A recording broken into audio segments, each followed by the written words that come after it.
আর একটা দোয়া শিখাই দেই, ইনশাআল্লাহ এই দোয়া করলে রিজিক তো বাড়বেই ইনশাআল্লাহ, আপনার যত ঋণ আছে ইনশাআল্লাহ আল্লাহ পাক শোধ করে দিবে। বিশ্বাস করলেন না? এই দোয়া শিখাই দিচ্ছি, এই জন্য আমাকে হাদিয়া দেওয়া দরকার, স্পেশালি আমাকে এখন হাদিয়া দেওয়া দরকার। এটা গুরুত্বপূর্ণ দোয়া শিখাই দিচ্ছি। আলী রাদিয়াল্লাহু আনহু বলেছেন, কোন ব্যক্তির যদি পাহাড়ের সমানও ঋণ থাকে, এই দোয়া যদি আমল করে আল্লাহ পাক ওই ঋণও শোধ করে দিবেন ইনশাআল্লাহ। ঋণ কেমন জানেন? ওই যে এখন মানুষ ঋণ নিচ্ছে 1 কোটি টাকা ব্যাংক থেকে, 2 কোটি টাকা ব্যাংক থেকে, হ্যাঁ, কত বছর, 10 বছরের জন্য, 20 বছরের জন্য বাড়ি করছে, তাই না? তার ধারণা এমন যে সে মারা গেলে তার ঋণটা কেউ না কেউ শোধ করে দিবেই দিবে, তাই তো? আর আল্লাহর রসুল কি বলছেন দেখেন, একজন মারা গেছেন, নবী সাল্লাল্লাহু আলাইহি ওয়াসাল্লামের সময় একজন মারা গেছেন, তো নবী করিম সাল্লাল্লাহু আলাইহি ওয়াসাল্লাম বলছেন, এই ব্যক্তির কি কোনো ঋণ আছে? একজন সাহাবী বলেন, হ্যাঁ ইয়া রাসূলুল্লাহ, তো ঋণ আছে। নবীজি বললেন, তোমরা ওর জানাজা পড়ো, আমাকে ডেকো না, তোমরা ওর জানাজা পড়ে নাও, আমি জানাজা পড়তে চাচ্ছি না। আমি এখন কেমন করে আপনাকে বুঝাবো ঋণ কত ভয়ঙ্কর জিনিস? আপনি যে ব্যাংক থেকে 3-4 কোটি টাকার লোন নিয়ে রাখছেন, লাখ লাখ টাকা লোন নিয়ে বসে আছেন, দিব্যি সুখে বসে আছেন, এমন চিন্তায় যে আপনার মৌত হবে না। আর নবী সাল্লাল্লাহু আলাইহি ওয়াসাল্লামের সময়ে একজন মারা যাচ্ছেন, তিনি বলছেন তোমরা জানাজা পড়ে নাও, আমি জানাজা পড়তে চাচ্ছি না। মানে ঋণগ্রস্ত ব্যক্তি জানাজাও তিনি পড়তেন না। তারপরে একজন এসে বললেন, ইয়া রাসূলুল্লাহ, আমি তার ঋণ শোধ করে দিব, তার যা ঋণ আছে আমি শোধ করে দিব। তখন নবী এসে জানাজা পড়লেন সাল্লাল্লাহু আলাইহি ওয়াসাল্লাম। তা আপনার এই কোটি কোটি টাকা ঋণ শোধ করার লোক তো রেডি আছে নাকি? আছে না?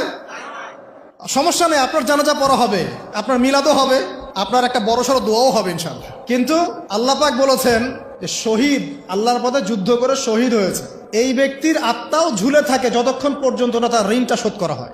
এবার বলেন আমি কি বুঝাবো আপনাকে? আর কিছু বলতে হবে? তো এখন সেই দোয়া শিখাচ্ছি আপনাদেরকে, যে দোয়া শিখলে আপনারা ঋণ থেকে বাঁচবেন ইনশাআল্লাহ। কত দিবেন বলেন? আচ্ছা, হ্যাঁ, এই তো, শুকরিয়া। দোয়া করবেন যেন আল্লাহ পাকের দিনটাকে আল্লাহর জমিনে প্রতিষ্ঠা করতে পারি।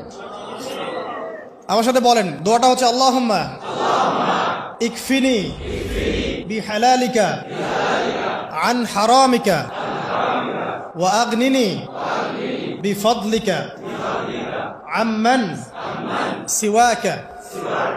এই দোয়াটা ছোট না? এটা মুখস্থ করবেন, সেজদায় পড়বেন, নামাজের সেজদায় পড়বেন, আত্তাহিয়াতু দরুদ শেষ তারপরে পড়বেন, নামাজ শেষে হাত তুলে করবেন, যখন তখন শেষ রাতটা করবেন, ইনশাআল্লাহ দেখবেন আপনার ঋণ বলতে কিছু থাকবে না ইনশাআল্লাহ। যদি থাকেও, বড় কোনো ঋণ থাকেও, আল্লাহ পাক অন্য কোনো মাধ্যমে এটা শোধ করার ব্যবস্থা করে দিবেন ইনশাআল্লাহ। ইনশাআল্লাহ। লালমনিরহাটের 100 একর জায়গায় যত ধান হয়, এতগুলো ধান যদি আপনার আমল নামায় লেখা থাকে, মানে আপনার আমল নামা বলছে তাকদিরে, আপনার তাকদিরে যদি লেখা থাকে যে আপনি 100 একর জমির ধান খাবেন তারপর মরবেন, আছে না লেখা? একটা দানা কম বেশি হবে? আপনি যদি আল্লাহর প্রতি তাওয়াক্কুলি করেন, তাহলে আপনি হালাল পথে থাকবেন, বিশ্বাস করবেন যে আল্লাহ পাক যেটা লিখে রাখছে আমার তাকদিরে, রিজিক, এর একটা দানা রেখেও আমি পৃথিবী থেকে যাব না, সিম্পল। তখন আপনার অন্য পথে যাওয়ার কোনো কারণ নাই। আর যখন আপনি বিশ্বাস করবেন না, না এটা আমার হাতে, আমি যত পরিশ্রম করব তত রিজিক বাড়বে, আমি যত ঘুষ নিব তত বাড়বে, যত সুদ খাবো তত বাড়বে, যত দুর্নীতি করবো তত বাড়বে, তখন তো রিজিকের এই পুরো দায়িত্বটা আল্লাহ পাক আপনার হাতে ছেড়ে দিবেন। আল্লাহ পাক আপনাকে কোনো বারাকা দিবেন না। ইয়ামহাকুল্লাহু রিবা ওয়া ইউরবিস সাদাকা। সদকা করলে সম্পদ বৃদ্ধি পায়, আর রিবার মধ্য দিয়ে সম্পদ ধ্বংস হয়ে যায়, একদম মাটিতে মিশে যায়। কিভাবে ধ্বংস হয় সেটা এখন আলোচনা করার সুযোগ নাই, সময় নাই। আমি ইনশাআল্লাহ আরেকদিন শুধু রিবা নিয়ে আলাদা আলোচনা করবো ইনশাআল্লাহ। এটা সমাজের নিচু লেভেল থেকে উঁচু পর্যন্ত দরিদ্র মানুষদেরকে আরো দরিদ্র করবে, আর ধনীদেরকে আরো ধনী করবে।